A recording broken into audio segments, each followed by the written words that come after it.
Everyone again welcome back. Today we are discuss electrochemistry. ठीक है, electrochemistry के कुछ प्रीवियस ईयर क्वेश्चन आज हम करने वाले हैं। इसके अलावा बहुत सारे केमिस्ट्री के क्वेश्चन हम ऑलरेडी कर चुके हैं और फिजिक्स के भी कई सारे क्वेश्चन कर लिया है, कई सारे चैप्टर को कंप्लीट किया। अब आई थिंक 2 या 3 चैप्टर कंप्लीट हो गए हैं। इसके अलावा बायोलॉजी की अगर बात करें तो क्लास 12th पूरा कंप्लीट कर दिया, 11th कर रहे हैं। इसके अलावा नर्सिंग एप्टीट्यूड के बहुत सारे क्वेश्चन मैंने लगभग 22 वीडियोज मतलब आई थिंक मैंने ऑलरेडी कवर कर दिया है कि वहाँ से कहाँ से क्वेश्चन आ सकता है, तो आप वहाँ से जाके कंप्लीट कर सकते हो यार। ठीक है, तो इतनी सारी चीज़ें कंप्लीट हो चुकी हैं। और इस बार क्या हुआ, थोड़ा सा एग्ज़ाम का पैटर्न भी चेंज हुआ है थोड़ा सा, तो वो क्या हुआ, नंबर ऑफ क्वेश्चन कम हो गया है, टाइमिंग कम हो गई। ये तो चीज़ें थोड़ा सा ऊपर नीचे हुई हैं, बट आपको परेशान होने की ज़रूरत नहीं है। आप कंटिन्यूसली प्रीवियस ईयर क्वेश्चन करते रहो, एनसीईआरटी पढ़ते रहो, आप अच्छा करोगे। अगर गवर्नमेंट कॉलेज चाहिए यार तो थोड़ा बहुत ज़्यादा टाइम देना पड़ेगा, प्राइवेट चाहिए तो कोई बात नहीं, आराम से कर सकते हो। ठीक है, बट गवर्नमेंट की थोड़ी सी बात अलग होती है। ठीक है, हर जगह बात थोड़ी सी अलग होती है, मैं आपको क्लियरली बता देता हूँ। ठीक है, और ये जितनी सारी पीपीटीज हैं आपको मिल जाएगी टेलीग्राम चैनल के डिस्कशन ग्रुप में। टेलीग्राम चैनल पे हम बीएससी नर्सिंग से रिलेटेड चीज़ें डालते हैं, क्योंकि आप हमारी वीडियो देखेंगे तो हम जो है बीएससी नर्सिंग की बहुत सारी चीज़ें ऑलरेडी कवर कर रहे हैं। अगर आप अभी तक चैनल को सब्सक्राइब नहीं किया तो सब्सक्राइब कर लो, क्योंकि एडमिशन से लेके तुम्हारे बीएससी नर्सिंग कंप्लीट करवाने तक हम आपके साथ रहने वाले हैं। ठीक है, तो चलिए देर न करते हुए फटाफट स्टार्ट कर लेते हैं। सबसे पहले नंबर 1 क्वेश्चन आपका है, what is the primary function of the salt bridge in the electrochemical cell. Electrochemical cell जो होता है उसमें सॉल्ट ब्रिज का प्राइमरी फंक्शन क्या होता है। ठीक है, to allow electron to flow, to maintain electrical neutrality and to increase cell voltage या टू डिक्रीज रेजिस्टेंस। तो आंसर जो हो जाएगा वो फर्स्ट का हो जाएगा, बी वाला, टू मेंटेन इलेक्ट्रिकल न्यूट्रलिटी। ठीक है, नेक्स्ट क्वेश्चन है, in a galvanic cell oxidation occur at. Oxidation जो होता है वहाँ हमेशा लॉस ऑफ इलेक्ट्रॉन होता है, बट गैल्वानिक सेल में थोड़ा सा उल्टा होता है। ठीक है, यहाँ पे लॉस ऑफ इलेक्ट्रॉन ही होता है, बट कहाँ पे होता है, एनोड पे। आपको पता होगा, आपने पढ़ रखा होगा, तो एनोड पे हमेशा इलेक्ट्रॉन का गेन होता है, बट यहाँ पे लॉस होता है। ठीक है, यहाँ पे थोड़ा सा उल्टा होता है। ठीक है, तो आपका 2 नंबर जो आंसर हो जाएगा वो बी हो जाएगा, एनोड हो जाएगा। In anode where the oxidation loss of electron occur. ठीक है, नेक्स्ट क्वेश्चन पे चलते हैं। नेक्स्ट क्वेश्चन क्या है, द स्टैंडर्ड हाइड्रोजन इलेक्ट्रोड यानी कि SHE has a potential of, वो क्या हो जाता है आपका, E0 is equal to 0 volt होता है। ठीक है, 3 नंबर का हो जाएगा 0। ठीक है, आंसर फर्स्ट हो जाएगा। नेक्स्ट क्वेश्चन पे चलते हैं, which cell convert chemical energy into electrical energy. कौन सा सेल है जो केमिकल एनर्जी को इलेक्ट्रिकल एनर्जी में कन्वर्ट करता है। तो आपका जो आंसर होगा वो बी वाला हो जाएगा, गैल्वानिक सेल ही है जो केमिकल एनर्जी को इलेक्ट्रिकल एनर्जी में कन्वर्ट करता है, नॉन रिचार्जेबल होता है। ठीक है, galvanic cell batteries produce electricity via spontaneous redox reaction. ठीक है, नेक्स्ट क्वेश्चन पे चलते हैं हम, विच इज स्ट्रॉन्ग इलेक्ट्रोलाइट। इसमें से कौन सा इलेक्ट्रोलाइट्स की अगर बात करें हम, तो उसमें क्या होता है, जो कंप्लीटली वाटर में डिजॉल्व हो जाए वही शो करता है स्ट्रॉन्ग इलेक्ट्रोलाइट की तरह। तो इसमें ऑप्शन क्या है, acetic acid, sodium chloride, ethanol या शुगर। तो आपका आंसर हो जाएगा बी वाला, सोडियम क्लोराइड। ठीक है, NaCl dissociate completely in the water and making strong electrolyte. Next question पे चलते हैं। नेक्स्ट क्वेश्चन क्या है, the unit of molar conductivity यानी कि कप्पा एम की बात हो रही है यहाँ पे 2 बार लिख गया, एक ही बार है। ठीक है, तो आपके ऑप्शंस हैं एस सेंटीमीटर -1 या एस सेंटीमीटर स्क्वायर मोल -1 या एस सेंटीमीटर -2 या आपका आंसर जो होगा सीधे सीधे देखो, kappa M is equal to K/C होता है। तो सी होगा क्या हो जाएगा, मोल पर सेंटीमीटर क्यूब। ठीक है, तो आंसर आपका बी वाला हो जाएगा। इसको सीधे सीधे याद रखना। इस टाइप के क्वेश्चन आते हैं, फार्मूला बेस आते हैं, न्यूमेरिकल भी आएगा तो डायरेक्टली फार्मूला बेस आएगा, एसआई यूनिट पूछी जाती है, डायरेक्टली इसी टाइप के क्वेश्चन आते हैं। बहुत ज़्यादा टफ क्वेश्चन करने की जरूरत नहीं, क्योंकि बहुत सारे लोग हैं बहुत ज़्यादा टफ क्वेश्चन करवा रहे हैं। जो जिन्होंने एग्जाम दिया होगा उनको पता होगा ना भाई किस टाइप के क्वेश्चन आते हैं। हमने एग्जाम दिया, हमको पता है किस टाइप के क्वेश्चन आते हैं, इसलिए हमें इस टाइप क्वेश्चन करवाते हैं, और देखना इसी में से आएगा भी। ठीक है, Kohlrausch laws is use to determine, किस लिए, cell potential, limiting molar conductivity, solubility of salt या डिग्री ऑफ डिसोसिएशन। यहाँ पे क्या होगा, M0 is equal to lambda plus lambda naught minus, ठीक है, ए होता है। 7 नंबर का आपका आंसर हो जाएगा बी वाला। नेक्स्ट क्वेश्चन का, during electrolysis of the molten NaCl the product at the anode, anode पे क्या आएगा, ठीक है, मोल्टन अगर NaCl है तो क्या हो जाएगा, क्लोरीन गैस आएगी एनोड पे। Chlorine ion are oxidise to chlorine gas at the anode, ठीक है। नेक्स्ट क्वेश्चन पे चलते हैं, Faraday's first law, Faraday's first law की बात करते हैं, m is equal to Z into I into small t होता है, ठीक है। जेड वहाँ पे क्या होता है, इलेक्ट्रोकेमिकल इक्विवेलेंट होता है, ठीक है, डायरेक्टली याद रखना इस फार्मूला को। 9 नंबर का आंसर बी हो जाएगा, ठीक है। अब इससे रिलेटेड एक क्वेश्चन भी है था, EMF of the cell, EMF of cell N is equal to 2v हो जाएगा, ठीक है।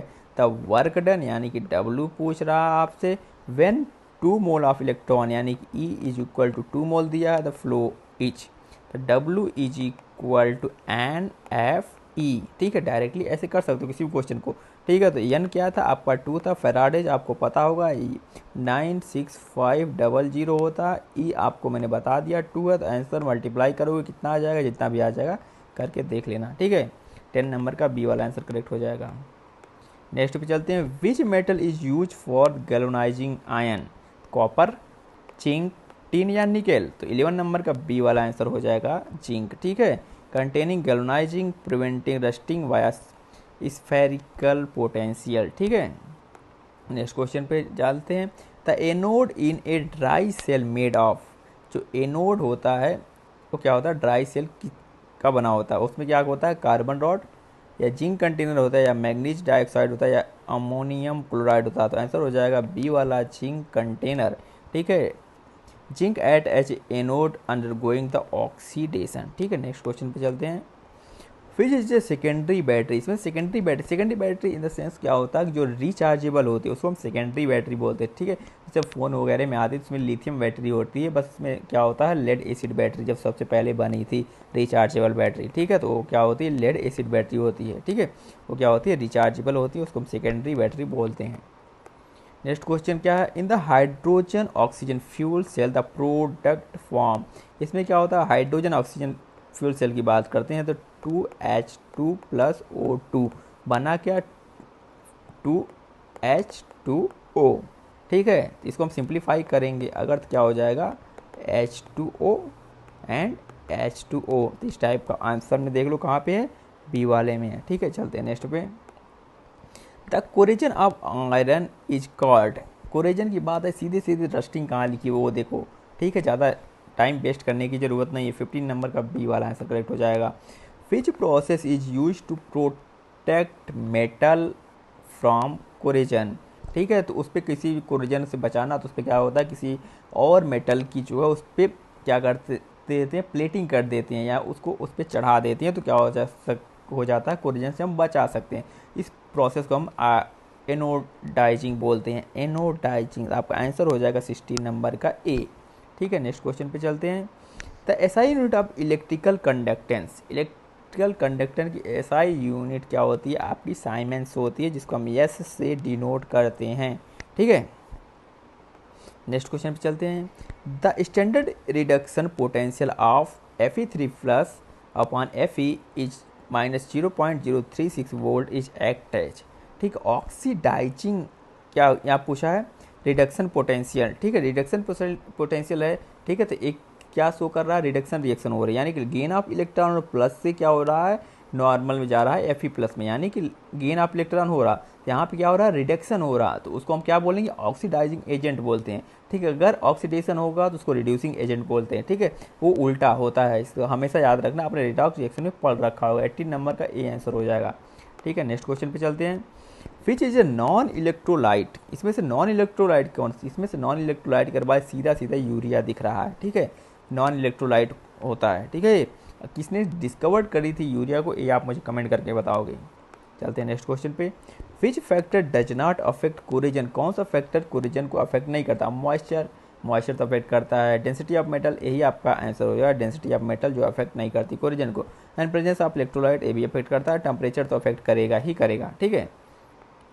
नेक्स्ट चलते हैं, in electrolytic refining of copper the anode is made up. Electrolytic refining की बात हो रही है, जिसमें इम्प्योर कॉपर का यूज करते हैं। जब इम्प्योर कॉपर का यूज करेंगे, जो रिफाइनिंग कंप्लीट होगी, जो प्योर कॉपर होगा वो बॉटम में आके डिपॉजिट हो जाता है। ठीक है, कैथोड पे बॉटम में आके डिपॉजिट हो जाता है। 21 का आंसर बी वाला हो जाएगा। नेक्स्ट क्वेश्चन पे चलते हैं। The cell reaction Zn plus Cu2 plus product का है Zn2 प्लस Cu ओकर इन। Zn की बात, जब भी जिंक की बात है, सीधे सीधे गैल्वानिक सेल को याद रखना।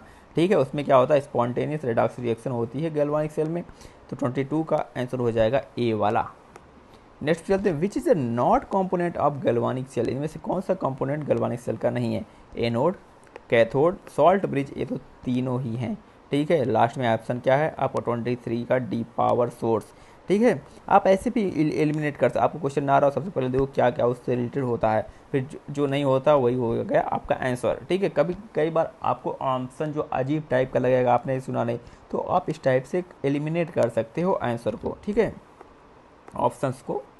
The charge of 1 mole of electron, charge of 1 mole of electron बराबर होता है आपको फैराडे, 1 फैराडे के। तो 1 फैराडे कितना होता है? 96500 कूलम पर मोल होता है। ठीक है, या तो जूल होता है। तो 24 का आंसर ए वाला हो जाएगा। नेक्स्ट क्वेश्चन है। Which metal is use as the cathode in the standard hydrogen electrode. ठीक है, तो कैथोड पे कौन सा मेटल हम यूज करते हैं? तो आपका प्लेटिनम हो जाएगा आंसर। ठीक है, 25 का सी। नेक्स्ट क्वेश्चन है। The cell potential is zero. Cell potential zero कब होती है? तो E naught cell is equal to zero होगा कब? ये कब होगा? Q इज इक्वल टू के बराबर जब होगा, तब सेल पोटेंशियल आपकी जीरो हो गई एट द इक्विलिब्रियम पे। ठीक है, नेक्स्ट क्वेश्चन क्या? The which battery use in electric vehicle. Electrical vehicle के तरीके से कौन सी बैटरी यूज होती है? तो लेड एसिड बैटरी, या लिथियम आयन, या ड्राई सेल, या निकेल कैडमियम। तो आपका 27 का आंसर हो जाएगा बी, लिथियम आयन बैटरी। ठीक है, तो ये आपके थे कुछ इलेक्ट्रोकेमिस्ट्री से क्वेश्चन जो कि ऑलरेडी प्रीवियस ईयर में आ चुके हैं और इस बार भी आ सकते हैं। ठीक है, तो अभी तक कोई भी चीज़ ना समझ में आए डायरेक्टली कमेंट करके पूछ सकते हो। टेलीग्राम चैनल ज्वाइन कर लो, APPT वहाँ पे आपको मिल जाएगी। ठीक है, और अगर आप एक दोस्त भी प्रिपरेशन कर रहे हैं CNET का, तो उनको भी वीडियो प्लीज़ शेयर करना। ठीक है, और एक बार लास्ट में फिर से रिक्वेस्ट, अगर अभी तक चैनल को सब्सक्राइब नहीं किया तो सब्सक्राइब कर लो।